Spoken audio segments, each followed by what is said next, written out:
Assalamualaikum warahmatullahi wabarakatuh. Saya Nabil Tiana, NIM 1862201269. Pada kesempatan kali ini saya akan melanjutkan materi tentang metodologi penelitian, yaitu desain penelitian. Tanpa berlama-lama, kita simak di video selanjutnya. Desain penelitian merupakan rancangan penelitian yang menjelaskan berbagai macam cara yang digunakan untuk menjawab permasalahan penelitian.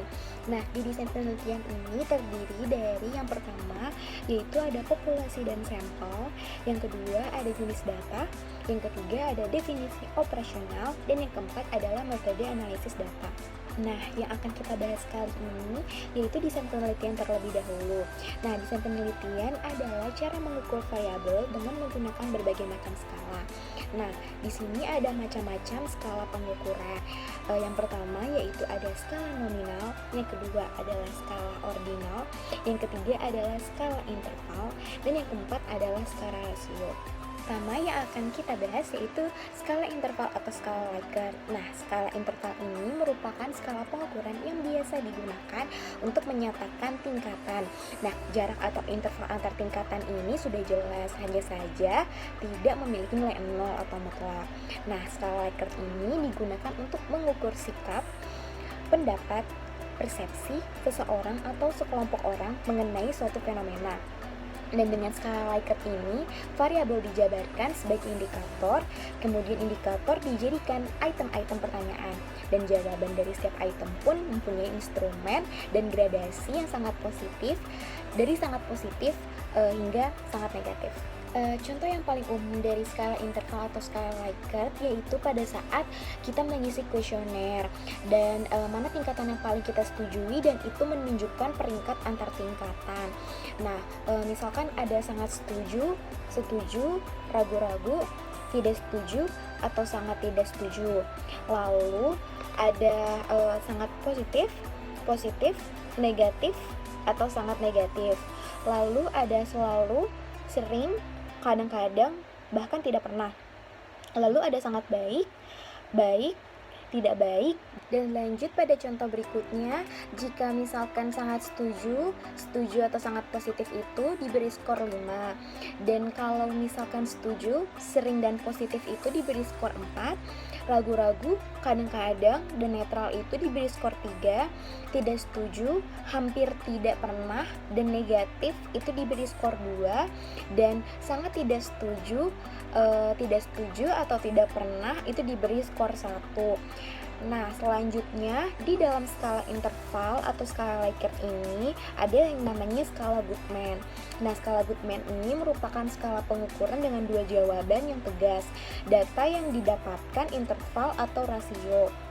Lalu skala Goodman ini dapat dibuat dalam dua bentuk pilihan ganda, juga dalam bentuk checklist. Dan jawaban dibuat skor tertinggi 1 dan terendah 0. Dan skala Goodman ini memiliki jawaban yang tegas dibanding skala interval atau skala Likert.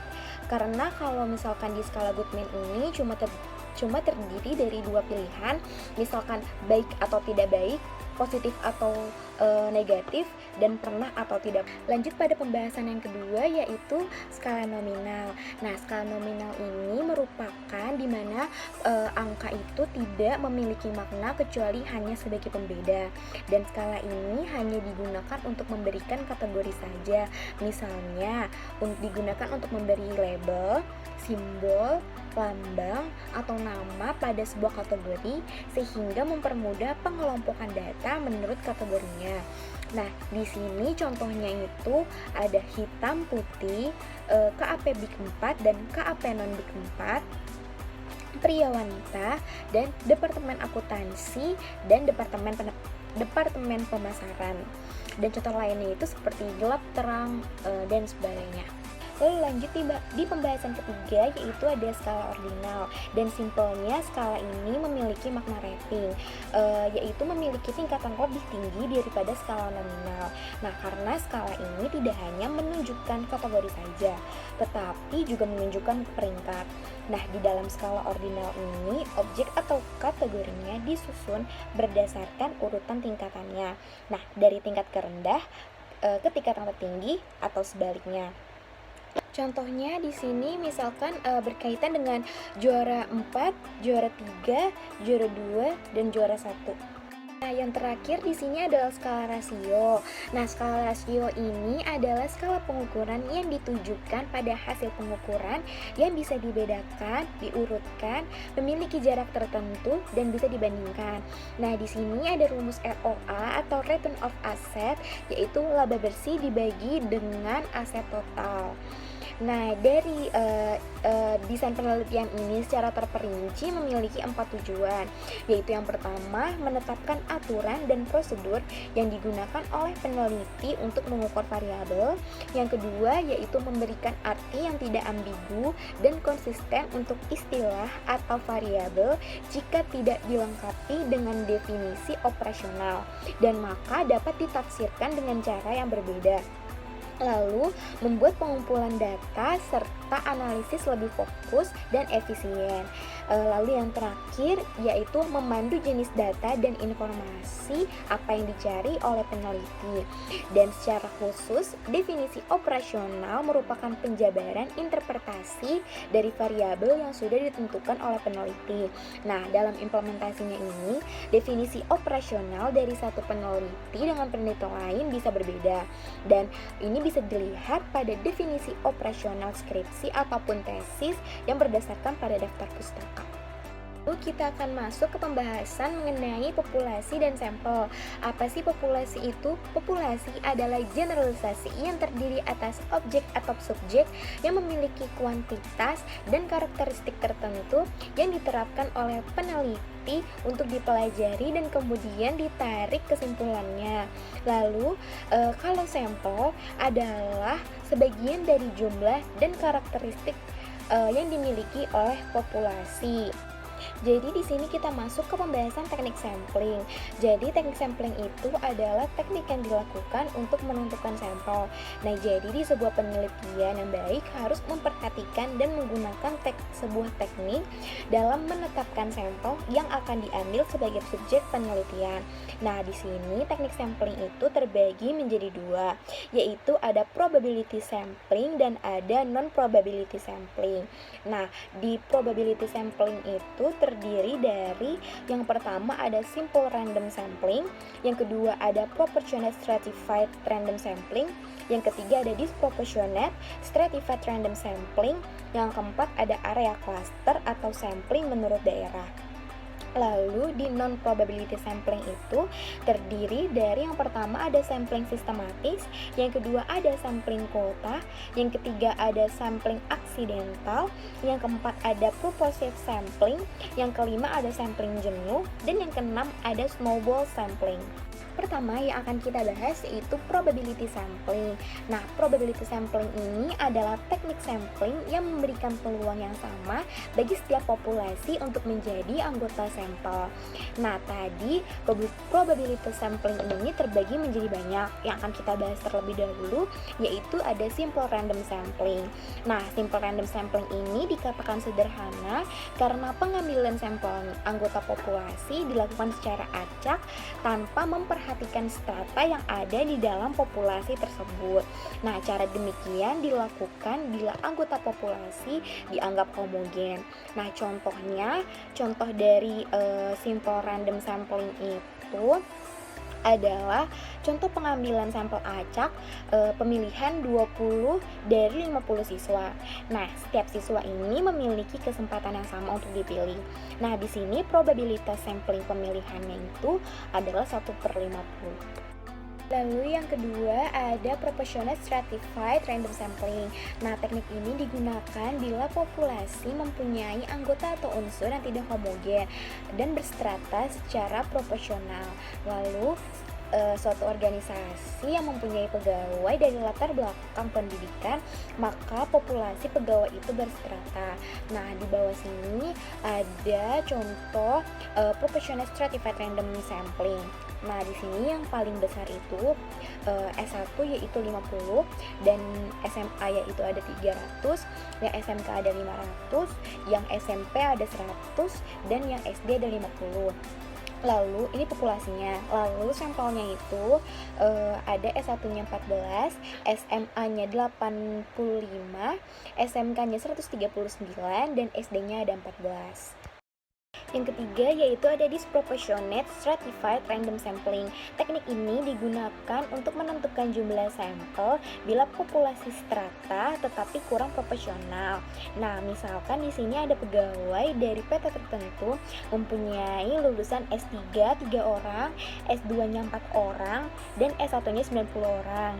Nah, SMU 18 orang, SMP 700 orang, dan maka 3 lulusan S3 dan 4 orang S2 itu diambil semuanya sebagai sampel. Nah, karena dua kelompok terlalu kecil bila dibandingkan dengan kelompok S1, SMU, dan SMP. Yang keempat yaitu ada cluster sampling atau area sampling. Nah, teknik ini digunakan untuk menentukan sampel bila objek yang akan diteliti atau sumber data sangat luas. Nah, misalkan penduduk dari suatu negara, provinsi, atau kabupaten.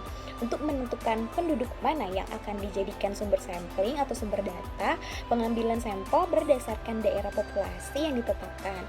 Nah, di sini ada tahap-tahapnya. Dari populasi daerah diambil random, ada tahap satunya diambil random lagi, lalu lanjut ke tahap 2. Lalu pada teknik sampling yang kedua yaitu ada non-probability sampling yang memiliki pengertian yaitu teknik yang tidak memberi peluang atau kesempatan yang sama bagi setiap unsur atau anggota populasi untuk dipilih menjadi sampel. Nah, di sini ada beberapa macam dari non-probability sampling, yaitu yang pertama ada sampling sistematis yang memiliki pengertian adalah teknik penentuan sampel berdasarkan urutan dari anggota populasi yang telah diberi nomor urut. Nah, contohnya dari semua anggota itu diberi nomor urut yaitu nomor urut 1 sampai dengan nomor urut 100. Nah, pengambilan sampel dapat dilakukan dengan nomor ganjil saja, genap saja, atau kelipatan dan bilangan tertentu. Misalnya, kelipatan dari bilangan 5. Untuk ini, maka yang diambil sebagai sampel adalah nomor 5, 10, 15, 20, dan seterusnya sampai 100. Selanjutnya yaitu ada sampling kuota. Sampling kuota adalah teknik untuk penentukan sampel dari populasi yang mempunyai ciri-ciri tertentu sampai dengan jumlah kuota yang diinginkan. Nah, sebagai contoh, ketika akan melakukan penelitian terhadap pegawai golongan 11 dan penelitian tersebut dilakukan secara kelompok. Nah, setelah jumlah sampel ditentukan 100 dan jumlah anggota penelitinya 5, maka setiap anggota peneliti dapat memilih sampel secara bebas sesuai dengan karakteristik yang ditentukan sebanyak 20 orang. Lalu selanjutnya di sini adalah sampling aksidental. Adalah teknik penentuan sampel berdasarkan kebetulan, yaitu siapa saja yang secara kebetulan bertemu dengan peneliti dapat digunakan sebagai sampel. Nah, bila dipandang orang yang kebetulan ditemui itu cocok sebagai sumber data. Selanjutnya di sini ada sampling purposive. Sampling purposive adalah teknik penentuan sampel dengan pertimbangan tertentu. Misalkan akan melakukan penelitian tentang disiplin pegawai. Misalkan hari ini pegawai itu telat dan pasti di beberapa hari selanjutnya akan dilihat apakah pegawai itu telat lagi atau enggak gitu. Dan makanya sampel yang dipilih adalah orang yang ahli dalam bidang kepegawaian saja. Misalkan di perusahaan-perusahaan yaitu HRD yang akan melakukan kedisiplinan pegawai. Lalu selanjutnya yaitu ada sampling jenuh.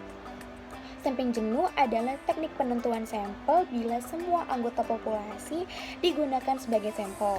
Nah, hal ini sering dilakukan bila jumlah populasi relatif kecil, kurang dari 30 orang. Istilah lain sampel jenuh ini yaitu sensus, di mana semua anggota populasi dijadikan sampel. Yang terakhir pada non-probability sampling dan sebagai pembahasan kita yang terakhir yaitu ada snowball sampling. Nah, snowball sampling ini adalah teknik penentuan sampel yang mula-mula jumlahnya kecil dan kemudian sampel ini disuruh memilih teman-temannya untuk dijadikan sampel. Begitu seterusnya sehingga jumlahnya semakin lama semakin banyak. Nah, ibaratkan bola salju yang menggelinding, makin lama semakin besar. Pada penelitian kualitatif yang paling banyak digunakan yaitu adalah purposive sampling dan snowball sampling. Nah, contoh lain dari snowball sampling ini adalah ketika seorang peneliti ingin mewawancarai imigran yang tidak memiliki dokumen di suatu negara. Nah, misalkan ia ingin mewawancarai beberapa individu yang dapat ia temukan di awal, dan kemudian beberapa individu di awal ini menjadi agen untuk membantu si peneliti mendapatkan individu lain yang merupakan imigran tanpa dokumen di suatu negara. Dan proses ini nantinya akan membuat sampel menjadi banyak dan lebih spesifik.